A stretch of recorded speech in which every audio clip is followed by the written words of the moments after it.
Kannur അഞ്ചരക്കണ്ടിയിൽ dental വിദ്യാർത്ഥി കെട്ടിടത്തിൽ നിന്നും വീണു മരിച്ചു. തിരുവനന്തപുരം സ്വദേശി നിതിൻ രാജാണ് മരണപ്പെട്ടത്.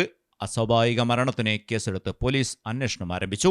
കഴിഞ്ഞ ദിവസം ഉച്ചയ്ക്കാണ് സംഭവം. അഞ്ചരക്കണ്ടി മെഡിക്കൽ കോളേജിലെ 5 നില കെട്ടിടത്തിന് മുകളിൽ നിന്നാണ് 23-കാരൻ നിതിൻ താഴേക്ക് വീണത്. വീഴ്ചയിൽ ഗുരുതരമായി പരിക്കേറ്റ നിതിനെ അത്യാഹിത വിഭാഗത്തിൽ പ്രവേശിപ്പിച്ചെങ്കിലും മരണം സംഭവിച്ചു. തിരുവനന്തപുരം ചാലക്കടവ് സ്വദേശിയായ നിതിൻ രാജ് അഞ്ചരക്കണ്ടി ഡെന്റൽ കോളേജിലെ 1-ാം വർഷ വിദ്യാർത്ഥിയാണ്. ആത്മഹത്യയാണെന്നാണ് പോലീസിന്റെ പ്രാഥമിക നിഗമനം. മരണകാരണം വ്യക്തമല്ല. ക്യാമ്പസിനകത്തെ ചില പ്രശ്നങ്ങൾ സുഹൃത്തുക്കളോട് പങ്കുവച്ചതായാണ് വിവരം. ഇക്കാര്യമടക്കം പോലീസ് അന്വേഷിക്കും. ചക്രക്കൽ പോലീസ് സംഭവസ്ഥലത്തെത്തി പോസ്റ്റ്മോർട്ടത്തിന് ശേഷം മൃതദേഹം ബന്ധുക്കൾക്ക് വിട്ടു നൽകി. എന്നാൽ കോളേജിലെ അധ്യാപകർക്കെതിരെ ഗുരുതര ആരോപണവുമായി കുടുംബം രംഗത്തെത്തി.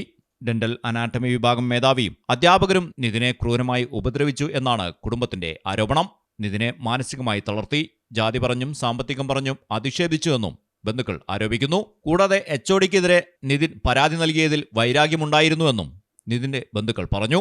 സീനിയർ വിദ്യാർത്ഥികൾ നിതിനെ റാഗ് ചെയ്തിരുന്നുവെന്നും നിതിൻ ഒരിക്കലും ആത്മഹത്യ ചെയ്യില്ല എന്നും കുടുംബം ആവർത്തിച്ചു.